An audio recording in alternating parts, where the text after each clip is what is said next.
Hello, friends. Today's Bible passage is Genesis chapters 25 and 26. Abraham took another wife, whose name was Keturah.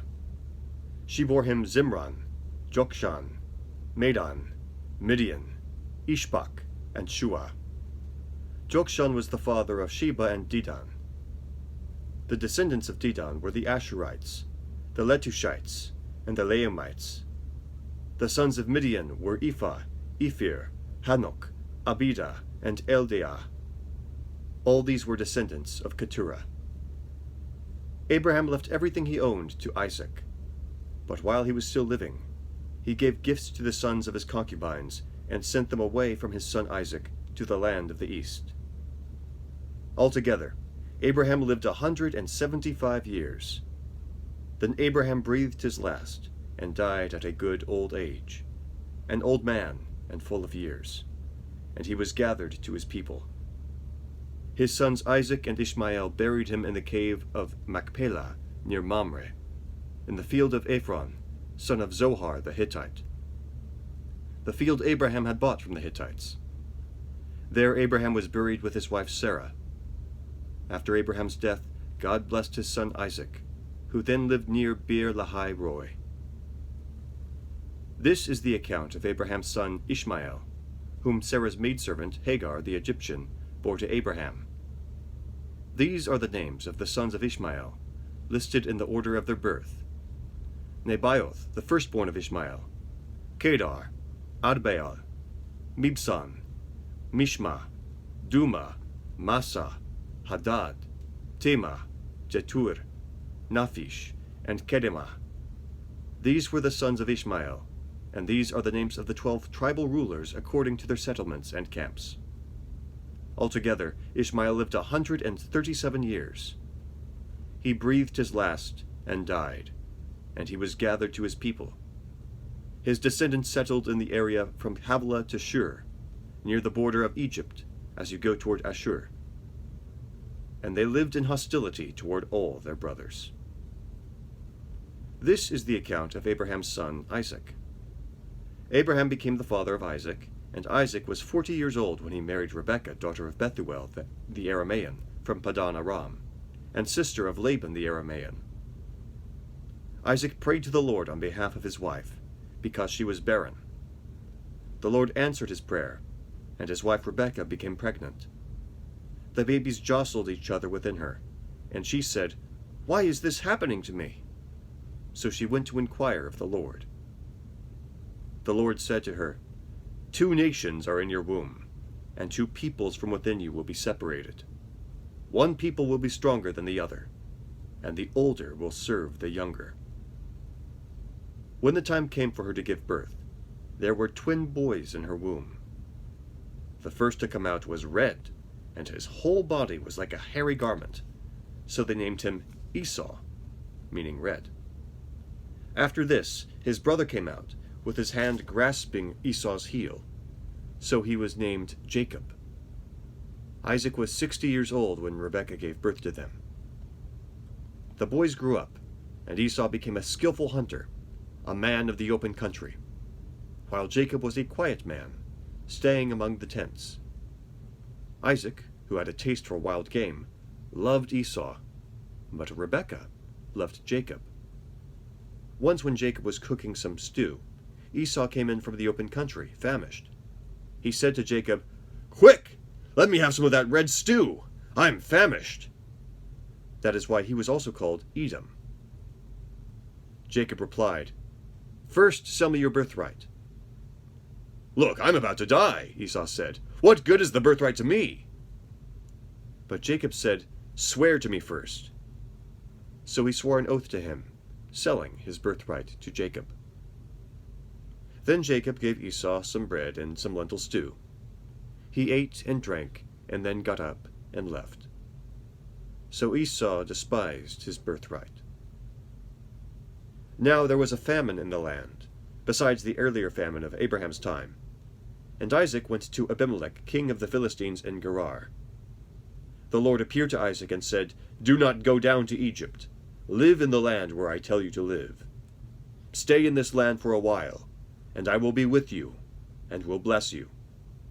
For to you and your descendants I will give all these lands, and will confirm the oath I swore to your father Abraham. I will make your descendants as numerous as the stars in the sky, and will give them all these lands. And through your offspring all nations on earth will be blessed, because Abraham obeyed me, and kept my requirements, my commands, my decrees, and my laws. So Isaac stayed in Gerar. When the men of that place asked him about his wife, he said, "She is my sister," because he was afraid to say, "She is my wife." He thought, "The men of this place might kill me on account of Rebekah, because she is beautiful." When Isaac had been there a long time, Abimelech, king of the Philistines, looked down from a window and saw Isaac caressing his wife Rebekah. So Abimelech summoned Isaac and said, "She is really your wife. Why did you say, 'She is my sister'?"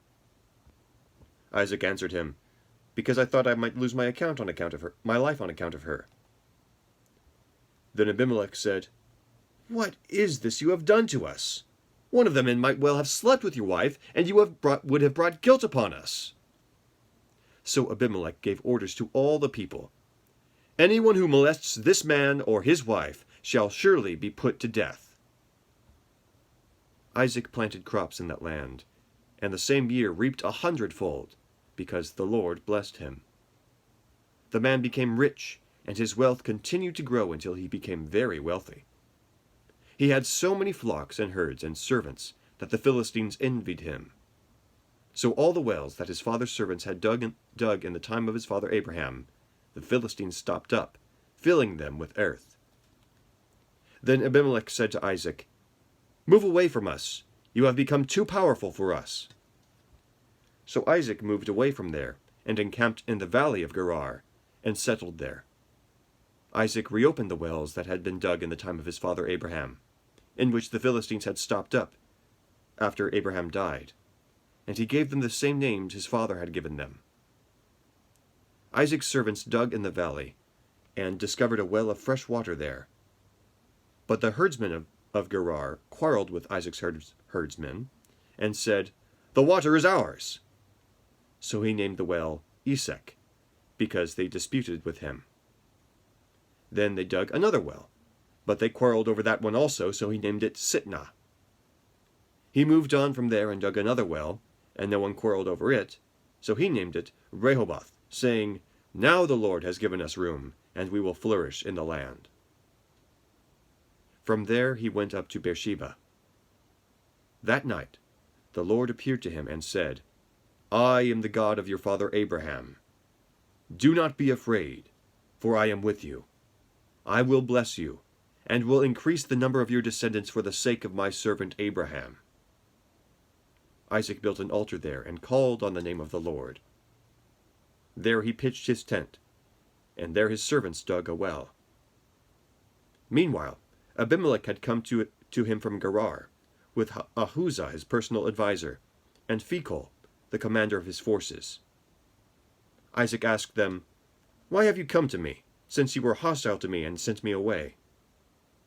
They answered, "We saw clearly that the Lord was with you, so we said, there ought to be a sworn agreement between us and you.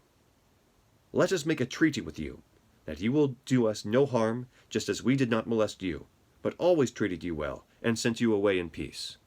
And now you are blessed by the Lord." Isaac then made a feast for them, and they ate and drank.